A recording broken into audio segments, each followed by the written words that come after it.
So this video is for all the irrigation guys out there. When you're doing a new install, when you're adding to an existing, when you're doing a big repair job, it's always important to be able to do a leak detection and pinpoint if and where it leaks after you're done working with it. Being able to locate these leaks and be accurate as far as your location will get it done fast, it'll let you save money, and it'll let you make money as well. There are two key pieces of equipment in the irrigation kit that'll get the job done right. We have the PG2, which is the pulse generator. So you can hook this up to anything tied into that irrigation line, get it tapping, flag it out, and know exactly where it is. Or if you have to listen for the actual leak, we're going to pump it up with air and water using the pressure rig. We're going to get it to make that distinct boil sound that we need to hear. Using the soil probe, we're going to listen in grassy areas. Using the deck plate, we're going to listen under hard areas, asphalt, concrete, driveways, pavers,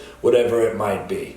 Stop guessing and pinpoint the leak. Get yourself right over it, dig them up, do the repairs, and go on to the next job.